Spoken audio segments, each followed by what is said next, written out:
ဗမာနိုင်ငံမှာကဘေးမျိုးမျိုးခဏိခိမ်မှာကျုံနေရလေရေဘေးတဲ့မီးဘေးတဲ့အစ်စ်ဘေးတဲ့ဘေးမျိုးမျိုးကျုံနေရတော့အဲ့ဒီစကလုံးလေးတစ်လုံးကပရိသတ်တွေကြားတယ်လူရောရှင်မှာကြားတယ်မှာခစ်စားတယ်ဘယ်စကလုံးလဲလို့ပြောနိုင်တဲ့ပုဂ္ဂိုလ်ရှိလားစကလုံးလေးကတစ်လုံးလဲပဲပါဠိလိုခေါ်ကြတာကိုယ့်အကူပဲဖော်ရမှာပေါ့ပရဟိတတဲ့ဟုတ်ပြီလားပရဟိတတဲ့စကလုံးလေးတစ်လုံးနဲ့ရတွေ့တယ်နေရာတိုင်းဘယ်နေရာကြည့်လိုက်ကားတွေမှာရေးထား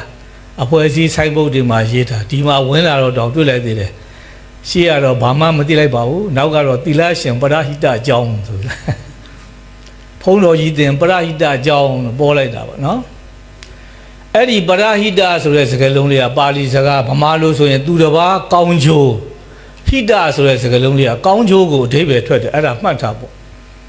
ဗုဒ္ဓလောကေသမုပ္ပန်သောဟိတာယတဗ္ဗပါဏိနံဗုဒ္ဓမြတ်စွာတတ္တဝါအလုံးရဲ့အကျိုးစီးပွားကောင်းချိုးအစီးပွားအတွက်ပွင့်ပေါ်တော်မူလာတယ်လို့အဓိပ္ပာယ်ထွက်တာပရဟိတနော်သူတစ်ပါးရဲ့ကောင်းချိုးကိုဆောင်ရွက်တယ်သူနဲ့ဆန့်ကျင်ဘက်စကားလုံးလေးတစ်လုံးရှိနေတယ်ဘယ်သူမှမသုံးဘူးဘယ်သူမှမသုံးဘူးကြားဘူးတဲ့ပုဂ္ဂိုလ်တောင်မှရှားအောင်ပါပရဟိတကသူတစ်ပါးကောင်းချိုးတဲ့သူနဲ့ဆန့်ကျင်ခြင်းပဲကြတော့အတ္တဟိတတဲ့ဗျာနော်ဘယ်နေရာမှာအတ္တဟိတအကြောင်းဆိုတာတွေ့ဦးကြလိမ့်မယ်မဟုတ်ဘူးအတ္တဟိတအဖွဲ့အစည်းလို့လည်းတွေ့ဦးကြမှာမဟုတ်ဘူးဘယ်ဘုန်းကြီးကလည်းသူ့ရင်ဘတ်ကိုအတ္တဟိတဆရာတော်ဆိုပြီးတော့ရင်ဘတ်ဆွဲပြီးတော့သွားနေမှာမဟုတ်ဘူးစကလုံးလေးကတိမ်မြုပ်တာပေါ့သူ့ကံပေါ့ဘယ်တတ်နိုင်မလဲနော်စကလုံးလေးနှလုံးရှိနေတာပရဟိတကကြတော့ကြော်ကြားတယ်ပြီးအတ္တဟိတကကြတော့တိမ်မြုပ်နေတာအံ့ဩစရာပဲဗုဒ္ဓမြတ်စွာရဲ့သဘာဝတိုင်းလောကမှာပုဂ္ဂိုလ်ဟာနှစ်ယောက်ရှိနေတာအတ္တဟိတတဲ့မိမိရဲ့အကျိုးစီးပွားပရဟိတတဲ့သူတစ်ပါးရဲ့အကျိုးစီးပွားဗုဒ္ဓမြတ်စွာကအင်္ဂုတ္တရနိကေမှာပထမစာအုပ်ပေါ့နော်စတုကနိဗ္ဗာန်မှာထုံးစံအတိုင်းဆရာတော်တန်ဃာတော်တွေကြားဥပါတယ်ဘယ်ဟာမှဆိုရင်သူကတွေ့တယ်မဟုတ်လားတချင်းလေးတောင်ရွှေမန်းတင်မောင်ကဆိုထားလိုက်တာပဲနော်အိုးတို့တရက်တို့ပုံစံမျိုးနဲ့သူက၄မျိုးဆက်လက်ထားတာ၄မျိုးဆက်လက်ထားတာအဲ့တော့နံပါတ်1ပုဂ္ဂိုလ်ကတော့ပြောအောင်ပေါ့လေအဓိပ္ပာယ်ကနော်အတ္တဟိတဆိုတာမိမိရဲ့ကောင်းကျိုးပရဟိတဆိုတာပါဝန်းကျင်သူတစ်ပါးရဲ့ကောင်းကျိုးအဲ့ဒါနှစ်မျိုးကိုလုံးဝမလုပ်တဲ့ပုဂ္ဂိုလ်တဲ့နံပါတ်1ပုဂ္ဂိုလ်ကဗုဒ္ဓမြတ်စွာတော့အဲ့ဒီပုဂ္ဂိုလ်ကိုလုံးဝကိုဖယ်ထုတ်ထားလိုက်တယ်နော်လူဖွဲ့စည်းရနေအဲ့ဒီပုဂ္ဂိုလ်ရဲ့အကြောင်းကိုတော့ပြောမနေကြနဲ့တော့ဘယ်နေရာမှကိုအသုံးမကျဘူးတဲ့ဗျာဥပမာလေးနဲ့ပေးထားတယ်အာဝေါ်စရာကောင်းတာသုတ်တန်တစားပြင်မှာလူတွေသေလို့ရှိရင်လေထိုးရနဲ့ထိုးရတယ်မီးရှို့ရင်အိန္ဒိယထုံးစံပေါ့သူတို့ကမီးရှို့ကြတာအဲ့ဒီတဇူဝါဝါတဇူဝါလို့ခေါ်တဲ့ဝါဟာထိပ်ဖျားကလည်းသူကအဲ့လိုလူသေးကောင်းကိုထိုးလှန်ထားထိုးပြီးတော့မီးရှို့ထားတယ်အလဲကောင်းမှလည်းမစင်နေနဲ့ပေးနေတယ်ဆိုရင်အဲ့ဒီဝလုံးဟာဘယ်နေရာမှကိုအသုံးမကျတော့ဘူးတဲ့အဲ့ဒီဥပမာလိုပဲလေဗျာနော်ဟိုဘက်ဒီဘက်မှာလည်းမိတွေလောင်ထားအလဲကောင်းမှလည်းမစင်နေပေးနေတဲ့ဝလုံးလိုပဲတဲ့သူကသုတ်တန်တစားပြင်မှာသုံးတာဆိုတော့လူတွေကလည်းမင်္ဂလာမရှိဘူးနမိတ်မရှိဘူးဆိုကိုယ့်အိမ်ကိုတည်ပြီးတော့သုံးလို့မရှိကြဘူးပြအဲ့ဒါတွေကနော်ဒါကြောင့်မို့လို့လောကမှာတော့နံပါတ်1ပုဂ္ဂိုလ်အတ္တဟိတကိုလည်းမလုပ်ဘူးပရဟိတကိုလည်းမဆောင်ရွက်ဘူးဆိုတဲ့ပုဂ္ဂိုလ်ကတော့ဘာမှသူ့အကြောင်းကိုထည့်ပြောမနေနဲ့တဲ့ဗုဒ္ဓမြတ်စွာအဲ့ဒါနံပါတ်1ပုဂ္ဂိုလ်ကြော်ပြီးတော့သွားလိုက်အောင်နံပါတ်4ပုဂ္ဂိုလ်ကြတော့အတ္တဟိတကိုလည်းလုပ်တယ်ပရဟိတကိုလည်းလုပ်တယ်အဲ့ဒီပုဂ္ဂိုလ်ကတော့အလုံးသိကြတဲ့အတိုင်းပေါ့ဗုဒ္ဓမြတ်စွာချီးကျူးထားတာစကလုံးတွေများအာဝေါ်စရာသိကောင်းတာအဘိကန္တတရောစပဏိတတရောစအေဂောစတေထောစဥဒ္ဓမောစပဝရောစအမလီဗုဒ္ဓမြတ်စွာချီးကျူးထားတာ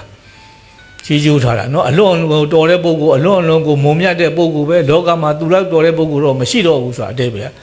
အတ္တဟိတကိုလည်းဆောင်ရွက်တယ်ပရဟိတကိုလည်းစွမ်းစွမ်းတမန်ဆောင်ရွက်တဲ့ပုဂ္ဂိုလ်ဗုဒ္ဓမြတ်စွာသူ့မိသားရှင်အသေးဘဝတုန်းကအတ္တဟိတလို့ခေါ်တဲ့သူ့အကျိုးတွေပြည့်စုံနေပြီဗျပြည့်စုံနေပြီယူမယ်ဆိုရင်သူကနိဗ္ဗာန်မဲ့ဖို့ကိုလက်တကမ်းမှာပဲရှိတော့တယ်သူခန္ဓာကိုယ်ထဲမှာအတ္တဟိတတွေပြည့်စုံနေပြီဆိုကြပါစို့နော်လက်ထက်မှာဒေါ်လာငွေတွေတန်းပေါင်းဘီလီယံချီရှိနေတဲ့ပုဂ္ဂိုလ်ကလာပြီးတော့ရောင်းတဲ့မိုးကဗရမ ्या ကြောက်တံဗရမ ्या တွေအဖိုးတန်တွေကိုဘာမှမငင်းမဆန်မနဲ့လွယ်လွယ်ကူကူပဲ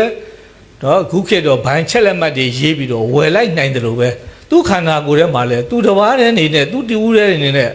နိဗ္ဗာန်မဲ့ဖို့ကိုယူမယ်ဆိုရင်ရနေပြီသူမိတာရှင်သေးဘဝပါသို့တော့မယူခဲ့ဘူးတဲ့ဗျတိန်တော့တဲ့ဗျနော်အဲ့ဒါအတ္တဟိတကိုပြောတာငါကကူပြီပြီ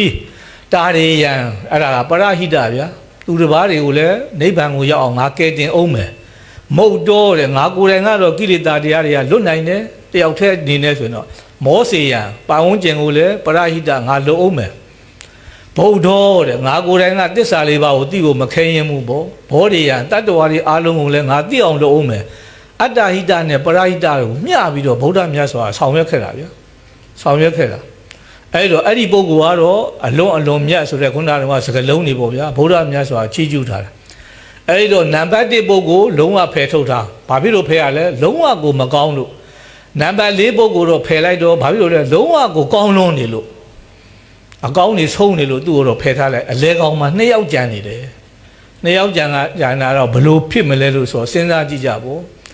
တယောက်ကတော့အတ္တဟိတကိုပဲလုပ်တယ်ပရဟိတကိုလုံးဝမလုပ်နောက်တယောက်ကျတော့ပရဟိတတွေပဲလုပ်သေးတယ်အတ္တဟိတကျတော့မျက်ွယ်ပြုတ်ထားတာအဲ့ဒီပုဂ္ဂိုလ်2ယောက်ထဲမှာ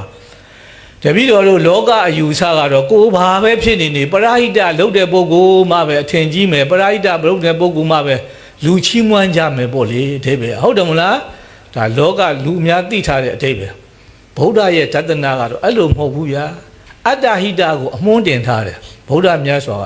ပိစေကဗုဒ္ဓတွေပေါ့တာရကပြထားတယ်နော်သူကိုယ်တိုင်ကတော့သစ္စာလေးပါးကိုသိတယ်ပြီးတော့ဖျားဖြစ်နေပြီသို့တော့သူ့ကိုအကြောင်းပြုပြီးတော့ဘယ်ပုဂ္ဂိုလ်မှဓာတ်ရိုက်ကျွတ်တမ်းမဝင်နိုင်ဘူးဗျာပရဟိတမရှိဘူးလို့ဆိုလိုတာပေါ့နော်ဒါကြောင့်မို့လို့အတ္တဟိတနဲ့ပရဟိတဟာဘယ်အရာကိုအရင်လှုပ်တင်တယ်လဲဆိုတော့ဗုဒ္ဓမြတ်စွာကတော့အတ္တဟိတကိုအရင်လှုပ်တင်တယ်ကိုကိုအစာပြည့်နေမှနော်ကုသိုလ်တရားတွေအစဉ်ပြည့်နေအစာပြည့်နေမှသူများကိုကဲတင်နိုင်တဲ့ပရဟိတကိုအလုပ်ကိုလုပ်ရမှာတဲ့ဗျာကိုတိုင်ကမှရေမှကျွမ်းကျန်းကျင်ကျင်မကူးတတ်ဖ ೇನೆ ဟိုမှာရေနစ်နေတဲ့လူဆိုရင်အော်ဟစ်လို့သွားပြီးတော့ဆယ်လိုက်2ယောက်လုံးသေမှာပဲ2ယောက်လုံးသေမှာပဲအဲ့တော့ကိုတိုင်ကအတ္တဟိတကိုပြည့်အောင်လုပ်ပါဦးနဲ့ဗျာဗုဒ္ဓမြတ်စွာရဲ့အဲ့ဒါဒသနာဗျာခုခေတ်စကားနဲ့ကြတော့တစ်မျိုးဖြစ်အခုခေတ်အယူဆနဲ့ကြတော့တစ်မျိုးဖြစ်နေတာပေါ့အတ္တဟိတဆိုတဲ့စကားလုံးကိုလူကြားထဲမှာထည့်ပြီးတော့မပြောရဲလောက်အောင်ကိုပဲသူကတကူကောင်းဆန်တယ်ဆိုတဲ့အဓိပ္ပာယ်ကိုသွားထွက်နေတယ်အတ္တဟိတကြနော်သူကမူရင်းရဲ့အဓိပ္ပာယ်ကိုနားမလည်ရင်တော့ပရဟိတတော့မလုပ်ဘူးအတ္တဟိတပဲလုပ်တယ်ဆိုဒီကိုတော့တကူကောင်းဆန်တဲ့ပုံကိုပဲဒီလူကတော့တကူကောင်းဆန်တာပဲသူ့အကျိုးကိုပဲသူကြည့်တယ်လို့သွားပြီးတော့ထင်စရာပေါ့သို့တော့ဗုဒ္ဓရဲ့ဒသနာကတော့အတ္တဟိတကိုအရင်ဆောင်ရွက်ရမယ်တဲ့ဗျာနော်တပည့်တော်တစ်ခါပြောဦးတယ်လေနော်ဆရာဆိုတဲ့ပုဂ္ဂိုလ်ကကိုတိုင်ကတကယ်ကိုဆရာပြည့်အဆင့်ကိုတက်မြောက်အောင်နေမှာတပည့်တွေကိုသင်ပြပေးနိုင်မှာတပည့်တွေကိုသင်ပြကိုကမှရောင်ဝါနဲ့လုံနေတော့ဘယ်လုံမလို့တပည့်တွေနဲ့နော်အဲဒီတော့ဗုဒ္ဓမြတ်စွာရဲ့ဒသနာဟာဒီနေရာမှာမှန်နေဆိုတာမှန်ကန်နေဆိုတာလေဟုတ်တာပဲစဉ်းစားကြည့်လိုက်အတ္တဟိတကိုအရင်ဆောင်ရွက်ရမယ်အတ္တဟိတပြည့်စုံနေမှသာလင်ပရဟိတကိုဆောင်ရွက်ပါဆိုတာဗုဒ္ဓရဲ့ဒသနာပဲဒါကြောင့်မို့လို့ခဏနော်အဲ့ဒီအချက်လက်လေးကိုခဏမျှဝေပါတယ်ဗျာဩဝါဒကထာအနေနဲ့နော်ဆုံးမြတ်ချက်ကတော့မိမိတို့ကိုယ်တိုင်ဆုံးမြတ်ချက်ချဖို့ပါတပည့်တော်အနေနဲ့ကတော့ဗုဒ္ဓမြတ်စွာရဲ့အတ္တဟိတပရဟိတအယူဆလေးကဒီလိုရှိတယ်ဆိုတာလေးကိုတင်ပြယုံပါပဲနော်ဒါကြောင့်မို့ခဏအရဟံဖောင်ဒေးရှင်းရဲ့4နှစ်မြောက်ထိမ်းမှာဝါဆိုသင်္ကန်းကတ်လူပွဲနဲ့အာစီယပူဇော်ပွဲနဲ့စံလင်းပြီးမိမိတို့တွေပြုလုပ်စီးပူးကြတဲ့ဒါနသီလဘာဝနာကုသိုလ်ကောင်းမှုအစုစုတို့ကြောင့်အားလုံးသောသူတော်စင်အပေါင်းတို့ဟာမိမိရဲ့အကျိုးသူတစ်ပါးရဲ့အကျိုးသာသနာတော်ကြီးရဲ့အကျိုးကိုထမ်းဆောင်နိုင်တဲ့ပုဂ္ဂိုလ်ဒုပုဂ္ဂိုလ်မြတ်တွေဘဝဆက်တိုင်းဖြစ်ကြပါစေလို့ဆုတောင်းမေတ္တာပို့သရင်လည်းဘုရားတပည့်တော်ရဲ့ဩဝါဒကထာကိုညီကုန်းချုပ်လိုက်ပါတယ်ပရိသတ်အပေါင်းသူတော်ကောင်းအပေါင်းတို့